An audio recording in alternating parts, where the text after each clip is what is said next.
SMALL.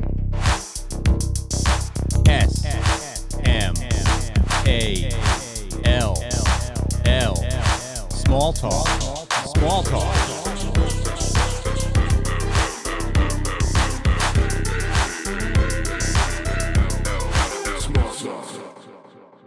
Kerry, Hannon, and Janna Herron. Herron?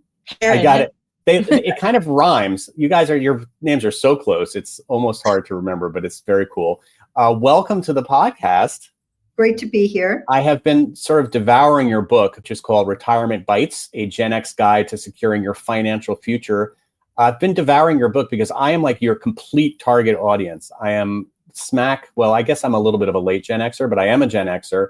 And I find myself, all the questions you ask and all the kind of issues that you deal with in this book are exactly in my wheelhouse and kind of exactly what I'm dealing with. And not only that, but what all my friends are dealing with and what we talk about all the time. And this issue of like, what do we do now? We're sort of in our 50s here. We kind of are thinking about retirement, some of us, but like it doesn't feel like we can retire in any time soon because we have such, financial worries and considerations. And but like a lot of us find ourselves in this kind of predicament that I want to kind of talk about with you guys, because I want to understand why you wrote this book specifically for Gen X. Like, what about Gen X? Lay out the situation for us that we kind of find ourselves in this time in history, as far as financially.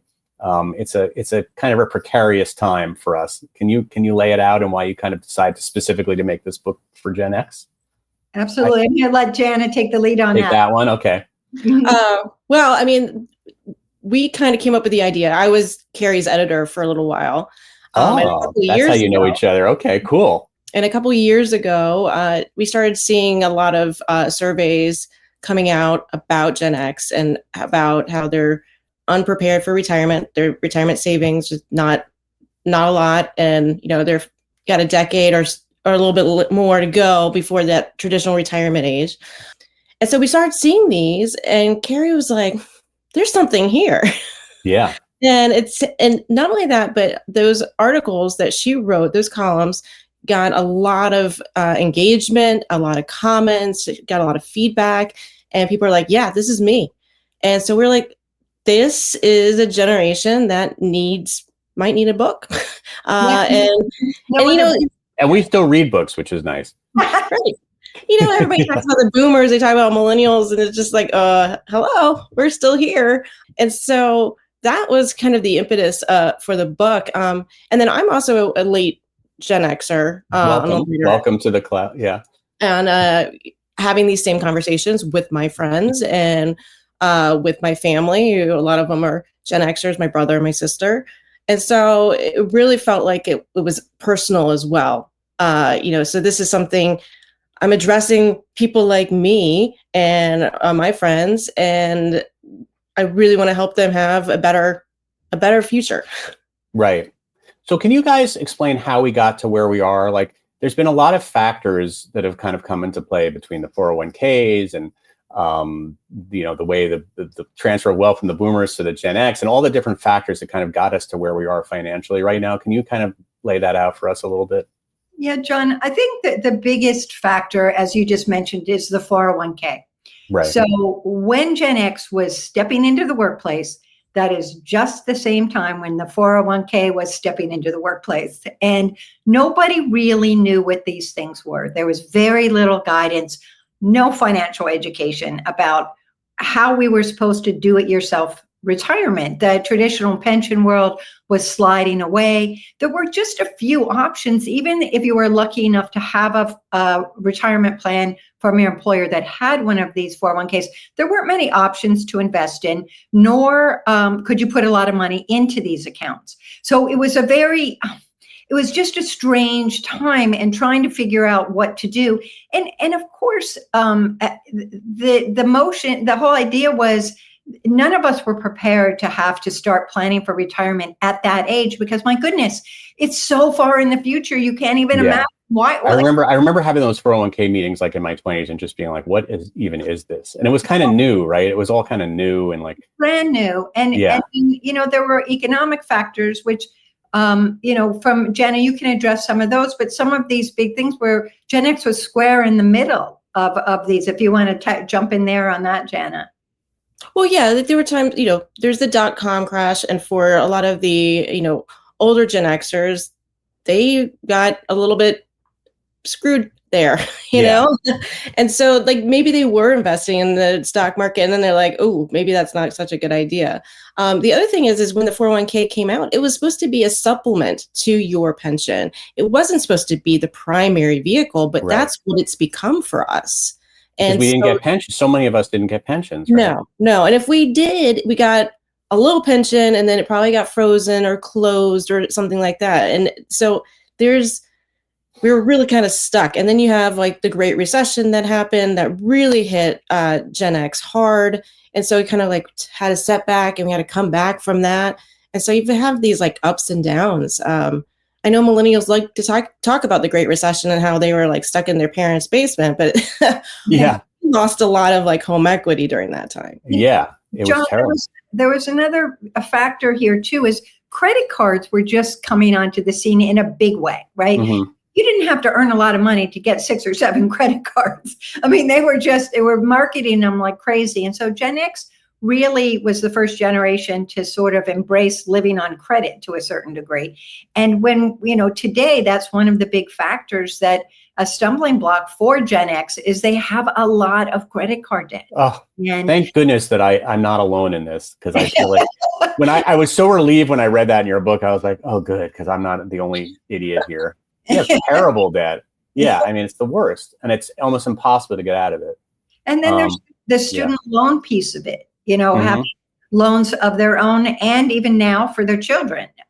So you've got a combo thing of loans they've taken out there, which is another dumber whammy. And then, as we talk about, and everyone, when they refer to Gen X, often calls it the sandwich generation, because now also you've got the kids, and Janna can attest to kids getting prepared to go to college, but you also have aging parents. So Janna, you can maybe jump in there a little, those blocks there.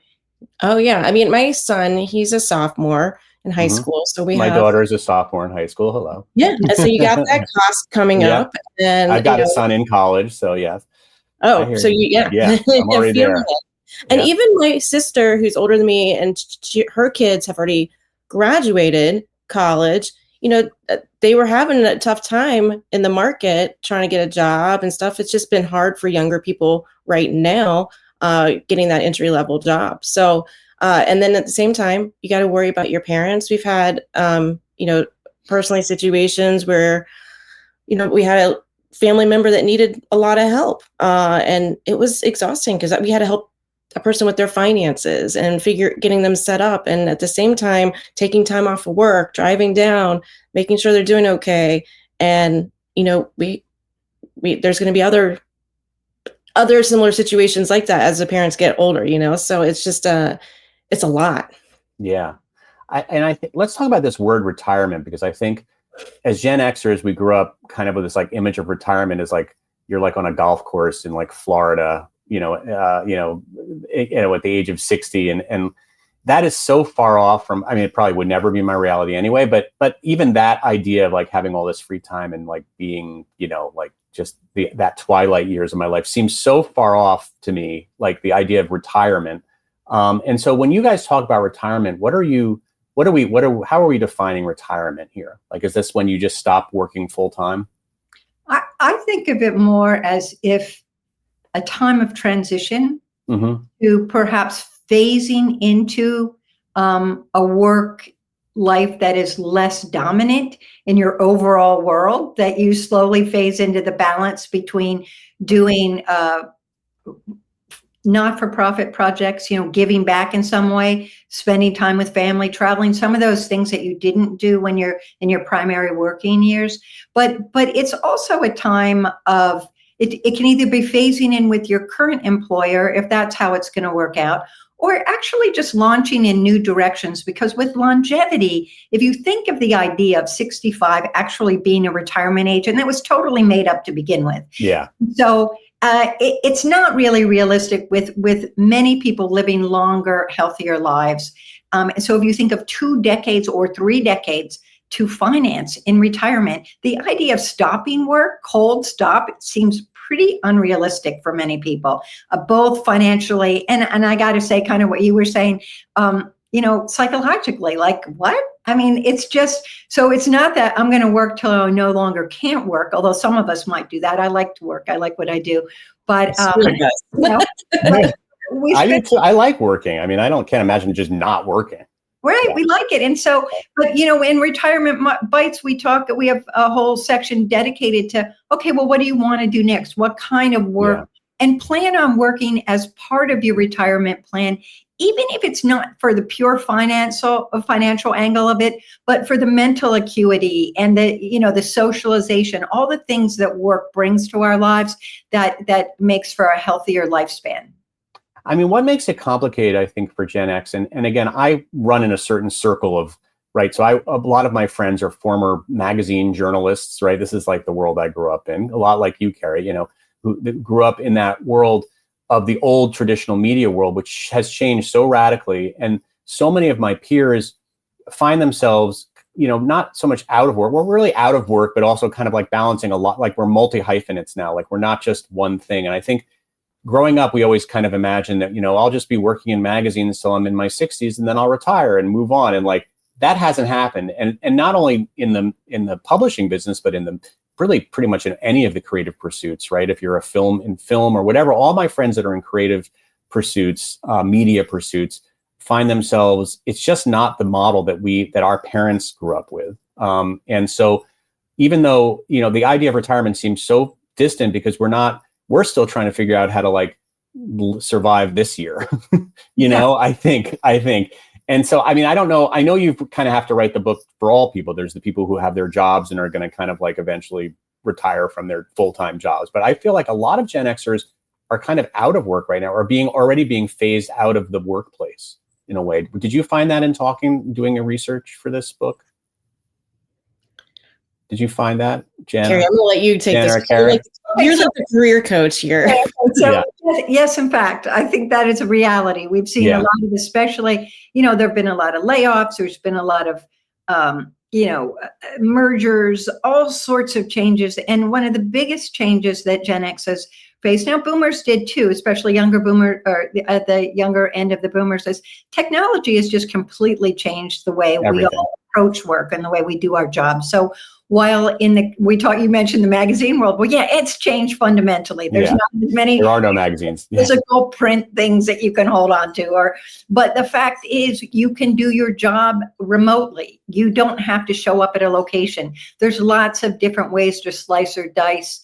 If you're willing to be nimble and try new ways of doing things, you can find new angles. And yes, in fact, Gen X has certainly been hit hard by some of these layoffs, because I got to say, ageism is alive and well in the workplace, and it starts in your 40s. It does not, it starts in your 40s, 50. Truth be known, I think many employers are getting better about that, but there is sort of still, if we're going to cut people, let's go for the people who are high earners, as Jen and I write about in the book, the one positive thing about Gen X is many Gen Xers are at the peak of their earnings years. I mean, this is a time where that's why they can make adjustments to saving for retirement and getting financial security put in place for them. It's not a negative look at like, oh, you're screwed now. You're not. There is runway ahead, but you need to pay attention now. It's not so far away in the windshield that it's so far down the highway you can't see it. No, in fact, it is coming into view. It's just, so now's the time to take action. But I don't know, Janna, do you have any interest in sharing your own personal sort of as a Gen Xer who experienced? I love it. I love hearing the personal stories. Yeah, if you don't mind, Janna. Yeah. As a Gen Xer, I got laid off this year in March on my birthday. Oh, nice, classy. Yeah. By the way, join the club. I got laid off 2 years ago. I mean, I don't know anybody honestly who hasn't been laid off in the last 2 years. I mean, some people have found new jobs. Some people are freelancing like I am. Yeah. Yeah. It's, and Kerry was like my second call, and Kerry said, this is great for you. You need to, because you're going to be able to pivot and do. We all need friends like Kerry. Yeah. I was like, Kerry, I don't know if it's great, but right. Great wouldn't be the first word to come. But she's just like, and Kerry has a really wonderful network, and she really helped me out, with freelancing and stuff. And also I did reach out to my network, which is an important thing, which Kerry always says, to keep your network up to date, and check in because you might need them. And I have I'm now in a contract position for a medium-term contract position at the Wall Street Journal. Nice. In the audio department. I hadn't done the podcast stuff. And so I've been learning a whole new skill. What a and fun this is great, right? Like, it makes my resume look a lot better now. Yeah. What are you doing specific? If you don't mind me asking, I'm always fascinated with podcasting things. Since I started a podcasting business, that was kind of one of my side hustles. Yeah. So I've been filling in, doing a lot of different things, like just a supervising producer on their one of their news shows that comes out daily. I am also helping them with some special project podcasts. We have a project across the newsroom that's celebrating the nation's 250th anniversary. And so we have some podcasts that are related to that.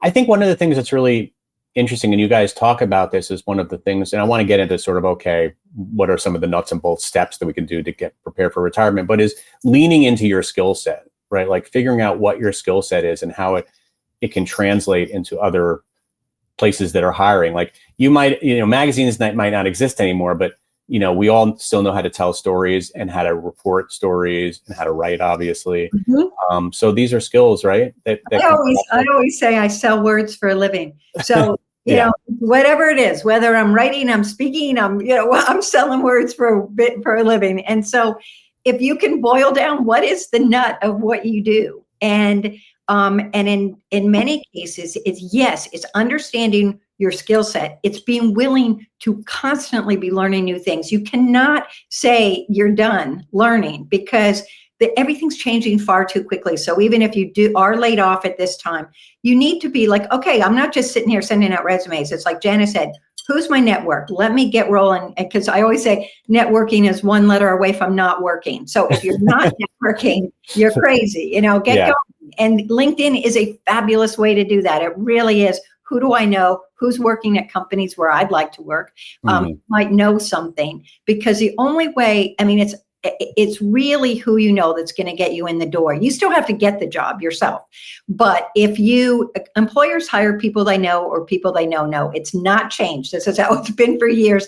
Pretty rare to get hired from shooting off a resume to an online job post. That's pretty rare. I think that's one of the biggest wastes of time, it seems to me, is to just blindly apply to jobs on LinkedIn. So your network and your skills. And so if you have time off, add a new skill. It's so easy to add something these days. Virtual learning, just really exploded coming out of the pandemic. And there's opportunities to stay sharp and be willing to learn new ways of doing things. Like Janna is incredible. She's an amazing editor, strong news sense, understands storytelling. All of these things translate to lots of different platforms. And also, she's a good manager. So when that time comes where she's really managing her own team, you should hire Kerry as your personal publicist. I'm telling you, this is awesome. Take Kerry on the road with me. But we all have these great things about ourselves. We just don't recognize what we're great at because we take it for granted. It's like, that's what I do, So, if you can get somebody who can get up on a balcony and help you look at this, it's really helpful and it boosts your self-confidence. So there's lots of different ways to go about that job search when you're in that period of and man, does losing a job knock you down, right? It makes it guts you. Even if you know it's not personal, it guts you, So it guts you on so many levels. But, obviously financially is the scariest thing. And then, then the health insurance thing kind of creeps in. I want to talk about that because that's a big expense that you have to pick up. But before we get into that, I do want to talk about this transitional period we're talking about here. This is sort of like in between jobs, almost retired, you talk a lot about why it's very important to keep a positive money mindset. And I think you also talk about the different ways people think about money. I think there's some psychological, there's like 4 different types of people, the way they think about money. I think you guys put that in your book, right? Or there's the people who are like, gives them incredible anxiety just talking about money. There's people who like to talk about money. And so, but you say, and we can get into that because I sort of fall into the type of, I just do not like to talk about money at all. It just makes me anxious. I don't like to think about money, which is not good because it's not it means I don't have sort of a positive mindset around money, a kind of being sort of optimistic. And you talk about being like a proactive optimist about money. Can you talk to us a little bit about that? Like how to be that person? I'm going to let Kerry take this because she is that person. I'm going to start off on that, but I'm also going to shift on what other important aspect of all of this in a real practical way. But in the sense of setting yourself up for success, a big part of it is, really believing that you can do this. That you understand, you have hope, you have optimism, you have a way of valuing what you're doing and what your life is. So when you put in having enthusiasm and resilience, all these things, I call it my hover method, but we junk them all together. But the point is, if you look at your money with this sense of possibilities, not from a half glass point of view, but a half glass full point of view, and say, okay, well, how can I make the changes necessary to achieve the life that I'd like to have? And it's really pulling it back. And it's some of that sort of new agey kind of thing about saying, what am I grateful for? I think I can. I know I can. That's a Gen X. Yeah. But what my ideal, what am I looking for? What am I striving for? What is it? And just having a visual image of what it is you're saving for can really have tremendous power over helping you do it. So it's not just socking money away into a 401k retirement account that you pick, a couple of index funds. That means nothing to you.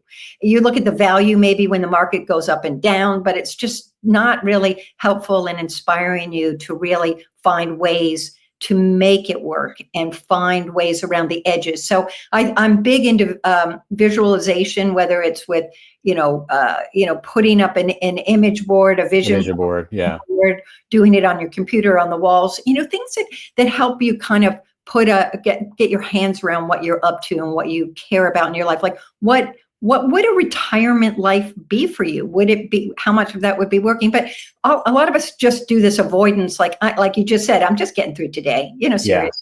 But let yourself dream, let it go a bit, and try to shift that I can't to I can. And it sounds simplistic. It's super hard to do. But if you do it day by day, like, oh, I was able to achieve this today. I learned, especially people and women in particular, don't want to, I'm not good at math. It bores me. I don't care about investing. Well, that's ridiculous. This is, take a minute and learn something each day. Add something that, no question is too stupid. And Janna, I just want you to shift. And if you don't mind, John, we'll just shift over the one very practical thing you do. And you talk a lot about lifestyle and taking control of it. Right. I mean, I think, like we said earlier, a lot of us are maybe at our peak earning years. And so we've loosened the purse strings and we maybe go out to eat a little more often than we should. And there's that lifestyle creep. It happens to all of us. We're feeling good. But I think one of the things that helps you figure out and not fear your finances is actually kind of like drilling down and looking at them. And you're like, because it might not be as scary as you think it is. I think it's more the unknown, right? And so if you go through how much money do you spend? How much money do you have coming in every month? How much is it going out? Where is it going?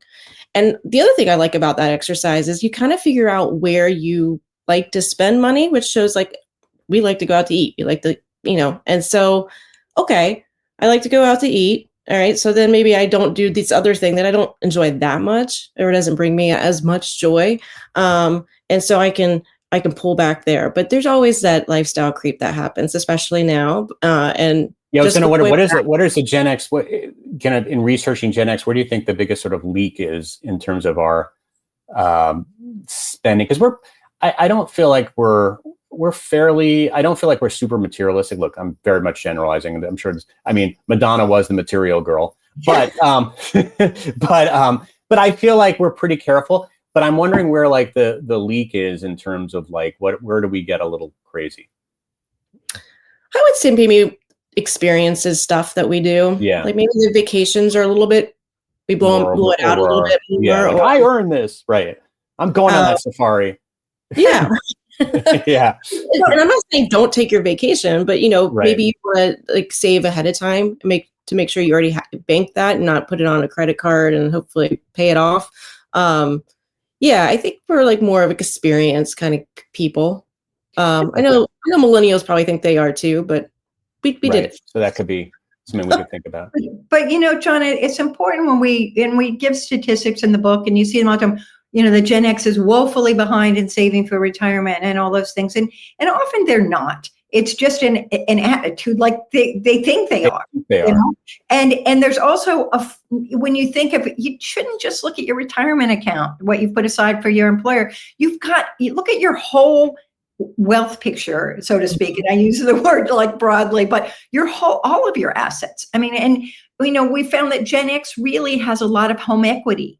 There's some real positive pieces here. So look at everything that you have. It could be savings, it can be other assets, and people get so caught up in that specific, how much you have socked away for retirement. Well, there's lots of ways around this, and I think that's super important. And we joke in the book about it. It's just like, this is a generation that drank from the hose, rode bikes without helmets, and Janna likes to say, rage against the machine. So this is a scrappy group of cohort that. Well, we've been through it. We have. Through it. I mean, we've been through some real changes. I mean, from analog to digital, like you said, the Great Recession. I mean, again, we watched an entire industry just fade to dust. We've been through this. We've seen this movie before. So this too shall pass. I always want to give people, and I'm so glad you are giving people the tools to get through this, because I think this can feel a bit overwhelming.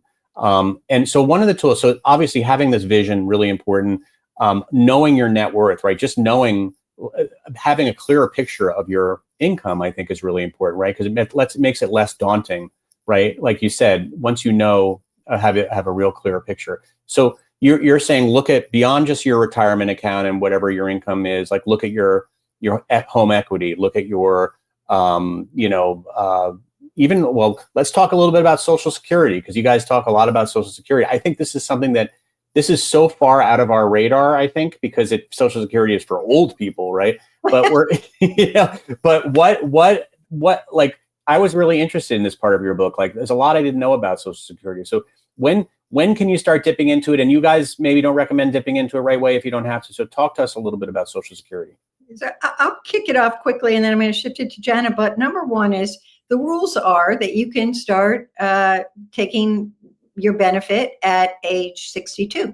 And that's the earliest. And then you ramp it up to your full retirement age, which is now 67 for most of, for all of Gen X, is 67. So you get a bigger benefit. And then, if you can push it to age 70, that's where that's sort of the cutoff there, because what happens is, if you take your benefit before your full retirement age, which would be, say, at 62, a third of what you cut the amount that your check would ultimately be at full retirement age by 30%.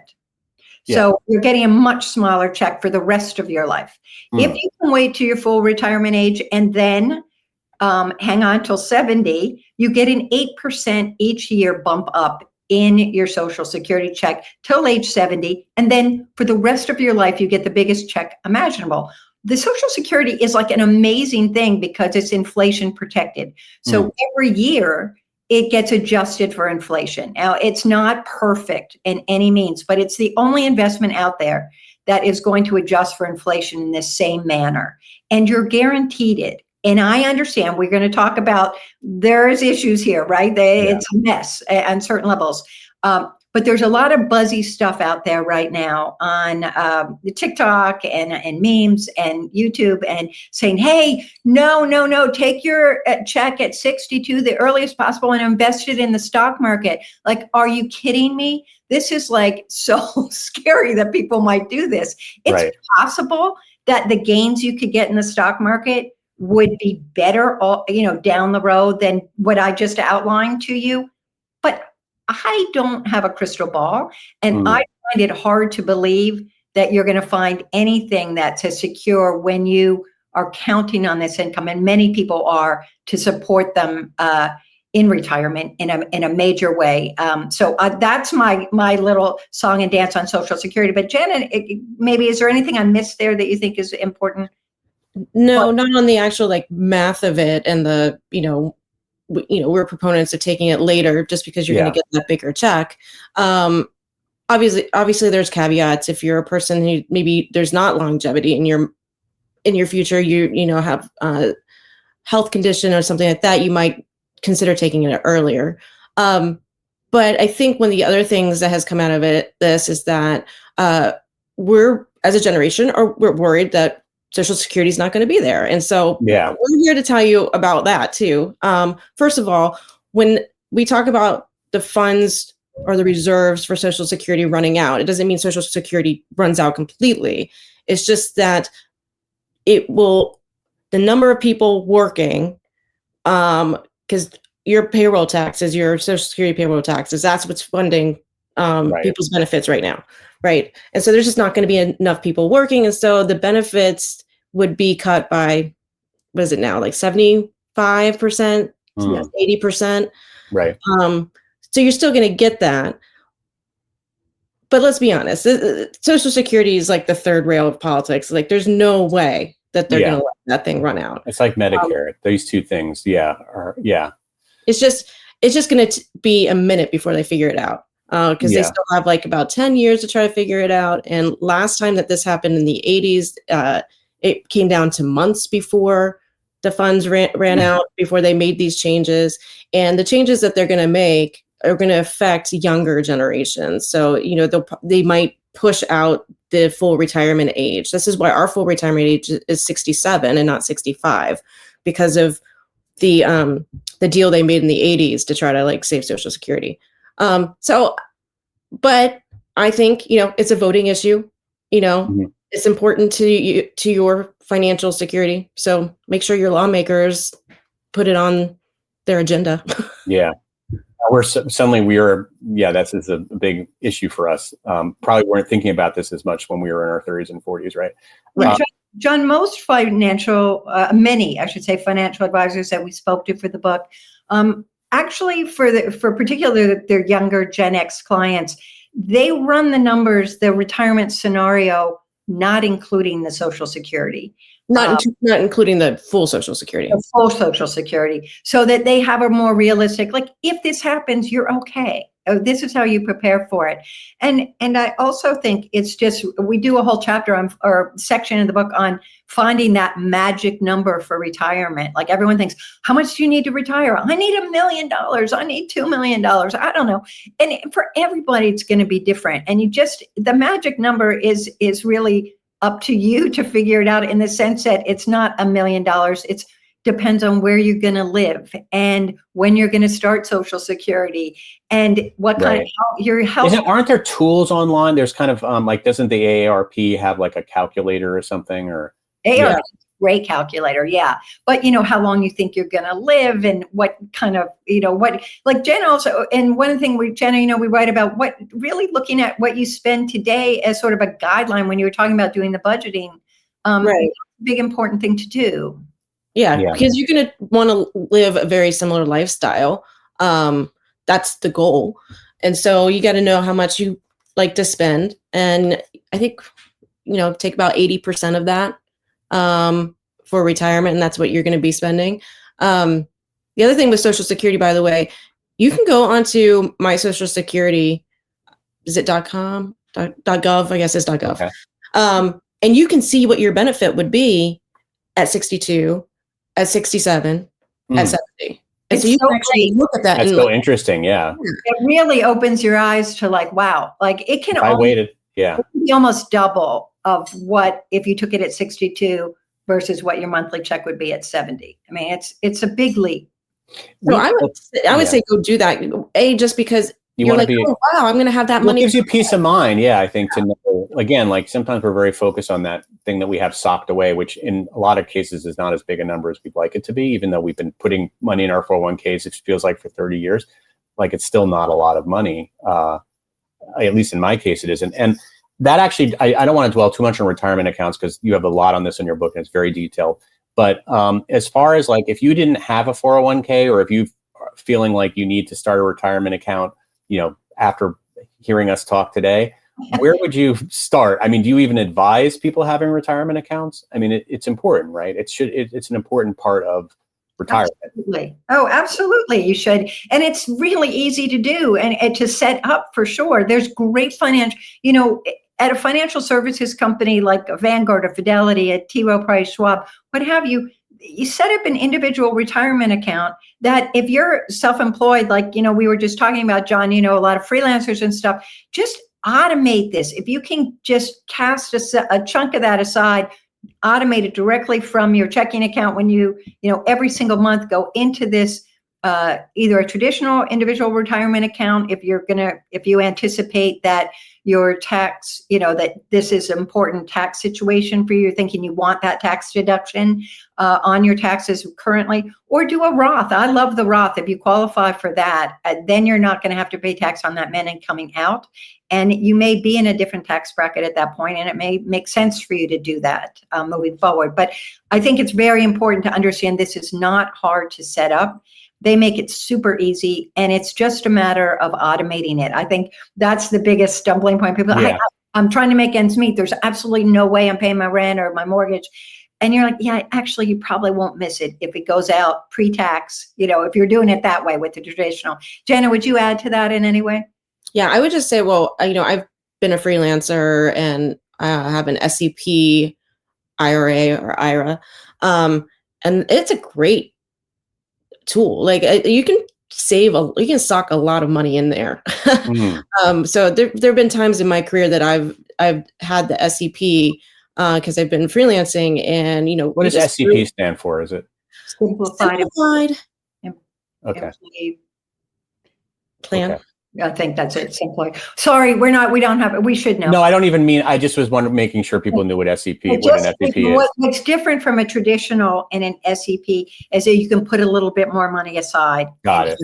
The SEP one. And then there's a solo 401k for freelancers that has to be set up by December 31st of the tax year that you want to start that in. And you can even put more aside in these, in the solo 401k for retirement purposes that are tax deferred. And so it's a super way to do that. And they all make it easy to set these kinds of, and you don't have to be a whiz about, what should I invest in? Go index funds. You need 3 index funds, S&P 500, an international fund, and a bond fund, a total bond fund, and let it go. Don't sweat it. You don't have to be giving it a million different ways. Right. And you can put more into just like a regular 401k with catch-up contributions once you hit 50. So that's like a good way to like, okay, I need to put extra in there. So that's helpful. Lisa writes, this is fantastic information. This topic is not discussed enough. I'm going to have to go back and watch and replay. I know, I feel the same way. Like, I feel like there's going to be a lot of information here. It's going to be hard to keep up, but people watching, please, put the questions in the comments, because I'm going to definitely ask you guys at the end some questions, because these are all my questions. And of course, it's completely self-serving because I have you hostage for an hour. But I wanted to, and speaking of self-serving, let's talk about credit card debt. We opened up the show talking about the fact that a lot of Gen X suffers from credit card debt, probably more so than previous generations. I know that my mother is always shocked at my credit. She's a silent generation. I think she's watching this in the other room, so she's probably screaming out loud right now. But she's always surprised that I have debt, and I think it's but I'm glad to know that it's very common among people in our age. And there's a million reasons why we won't get into it. Probably because it's freaking expensive to live in this world.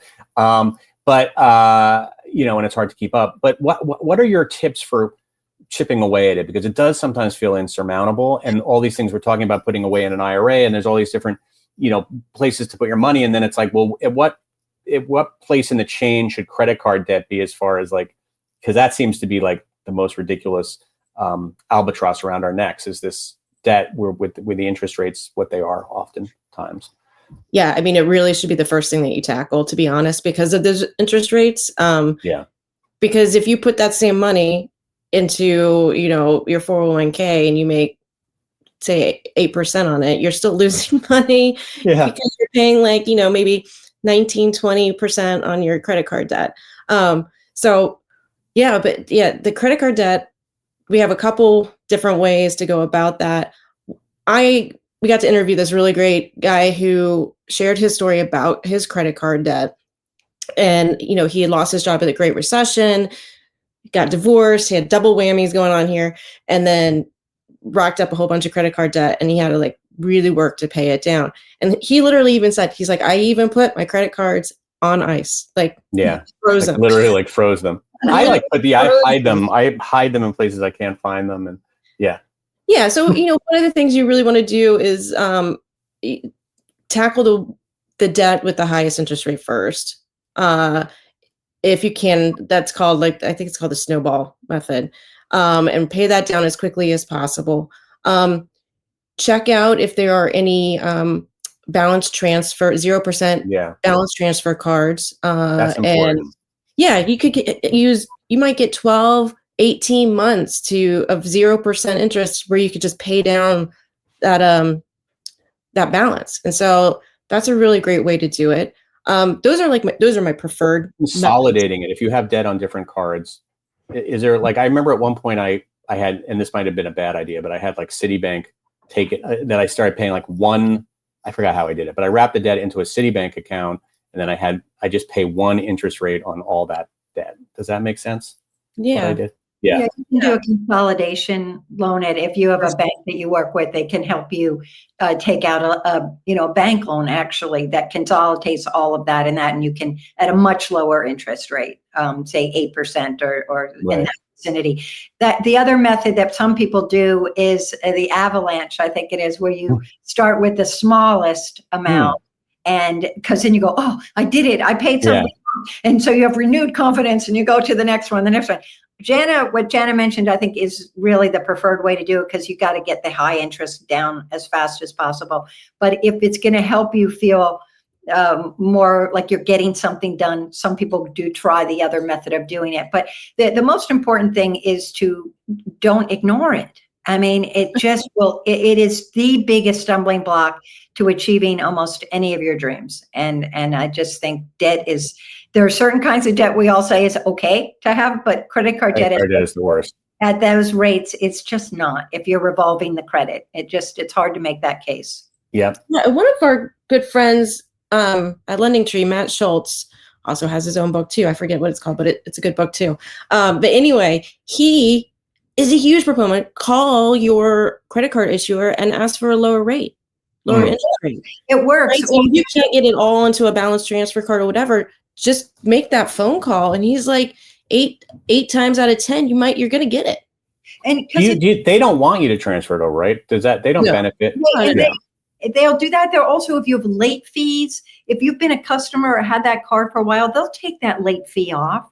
If you just have to ask. Sometimes people think that they can't do that. And I'm so glad you brought that up, Janna. That's really important, that to empower yourself by do something, reach out and say, hey, this is, and especially if you've been there and you've always paid on time, you haven't had run up big balances before, say, look, here's my record. I'm a loyal customer here, but this happened. And so, all of those different things, those penalties for missing dates or, those sorts of things can really help you get some traction. But most importantly, like Matt told us, you'd be surprised that they may very well drop your interest rate down for you.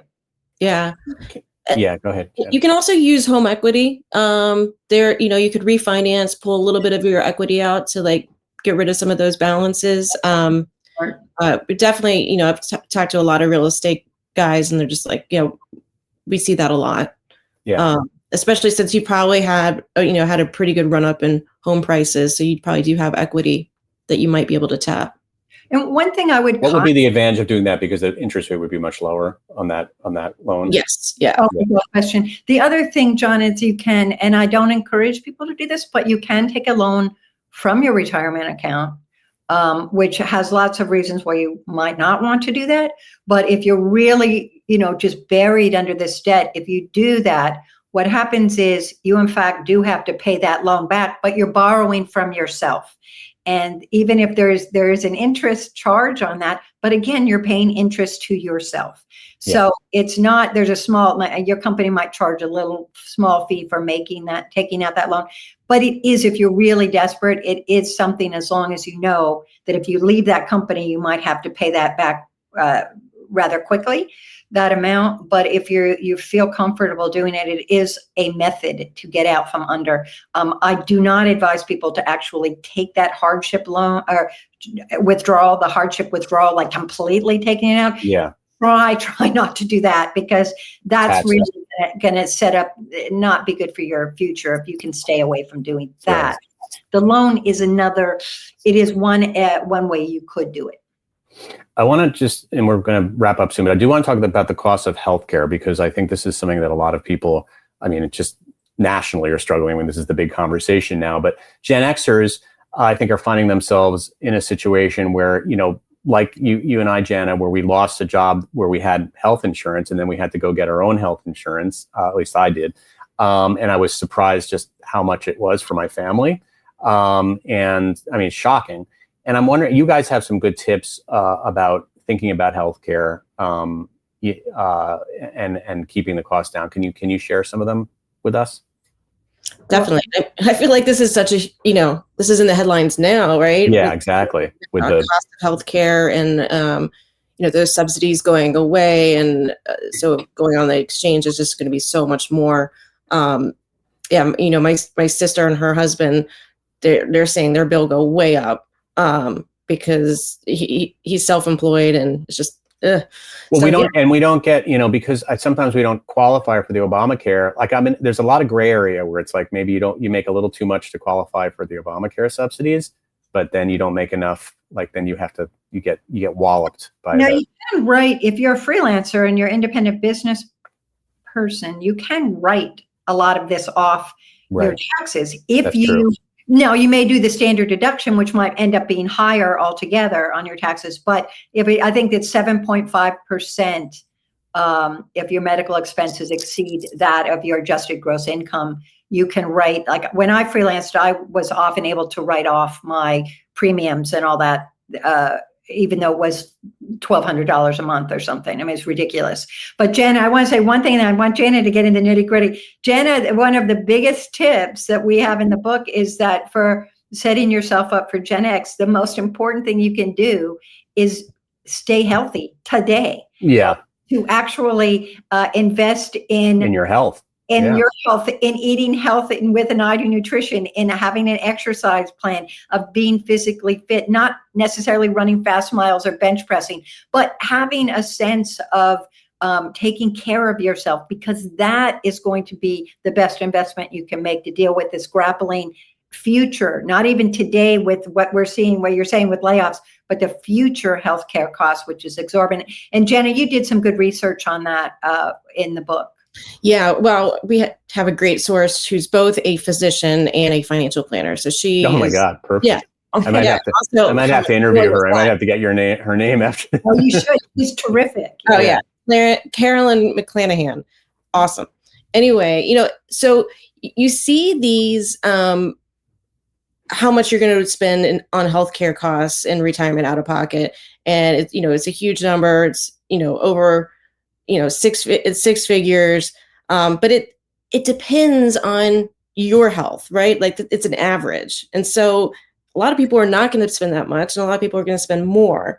And what Carolyn said, she's like, when you're in your 40s and your 50s, this is the time to get your health figured out, because this is like your last moment. So like if you get your health figured out now, then when you're in your 60s and 70s and 80s, it's like you've always been healthy. Mm-hmm. And so and that's also like when the health conditions start to crop up. And my personal example, all of a sudden I started having high blood pressure. Never had it before. And I was like, what is this? And I was really, really upset about it. Until I finally learned from my parents, everybody in our family has it. And it's like, oh, okay. You just can't run away from your genes. It's just, you can run away when you're 30s but once you hit the 40s and 50s, but Carolyn's like, you got to get that under control. If you don't, your high blood pressure could turn into heart failure. And that's going to be even worse. And that's going to be more expensive. And so, I started taking blood pressure medicine. It's under control. And so that's like just one way to think about your healthcare costs going forward. It's like, do stuff now to set yourself up for success later. Yeah. So important. Yeah. Because a lot of people think Medicare covers everything after 65, and it absolutely does not. So you do have some significant out-of-pocket expenses for the rest of your life. And at the tail end of life, with all the, assisted living, and I mean, this is astronomical if you start living through it with your parents, if you haven't Right, already. I'm dealing with it right now, yeah. It's just mind-boggling. And so anything you can do today to really take control of the things we can control, and that's it's one way to do it. So, well, you interviewed so many people, and one thing I really liked about this book is how many real life examples you had. And I also liked all the Gen X references to pop culture. That's that I like. But was there one story that really stood out, sort of a late starter success story? That people can feel inspired by? Because I'm always trying to turn to people and stories of people who are like us, and figure out a way to, live out the next, 20 years in a happy way. Were there some, there was a lot of people you talked to, but were there some that kind of really, kind of inspired you and made you think, oh, this is cool. I want to be this person. You got any, Janna, you want to jump on? Yeah, I know I mentioned the guy with the credit card debt, and he had that double whammy with the lost his job for a year after in the Great Recession. He had said, before that point, he had been set up. He was thinking he was going to retire at 55. And he's like, that's no longer the case. But here he did, he pivoted to a different type of work. He paid down his credit card debt.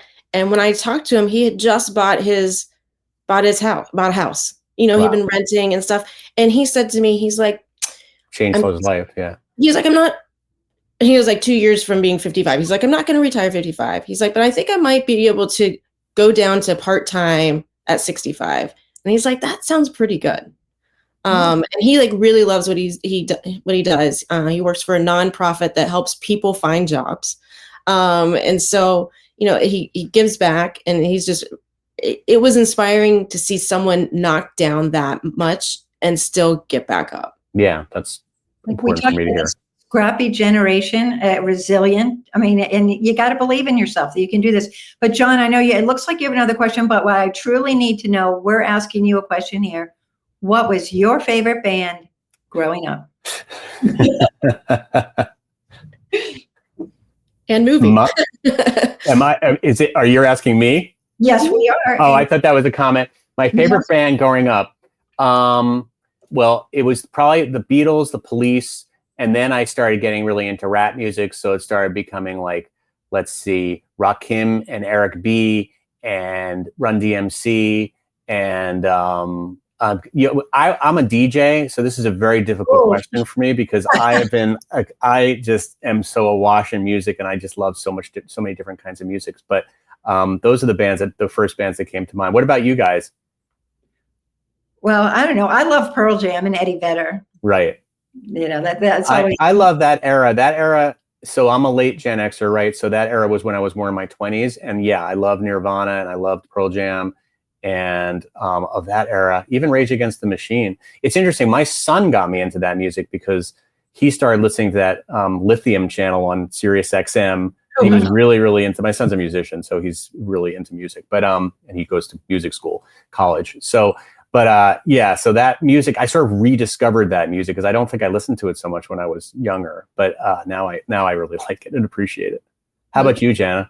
That's similar. I'm a big Nirvana, Pearl Jam fan. Also, Alanis Morissette.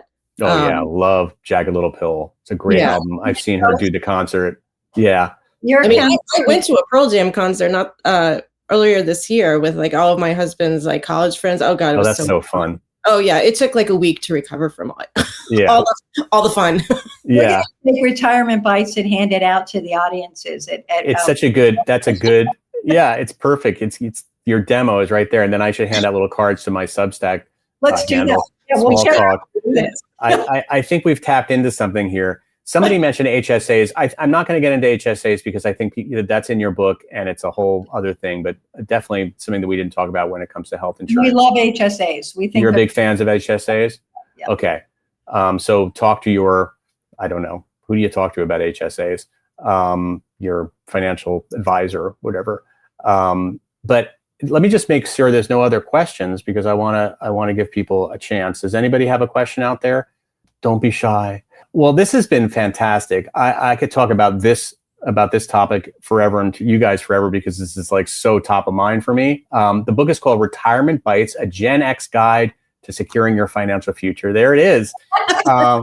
Thank you. It's a really good book. It's a really good read. It's really accessible. I'm definitely going to have to reread some chapters. There's just so much information in there. These guys are really experts on this. And I think you'll get a ton of value out of it. So thank you for coming on my show and discussing it. Oh, thank you for having us. This is a lot of fun. Thank you for listening to Small Talk. If something in this episode landed with you, I encourage you to pass it along to fellow Gen Xers. Hey, and if you want more conversations like this, subscribe to Small Talk on my Substack. That's where we keep this dialogue going. Until next time, I'm Audi 5000.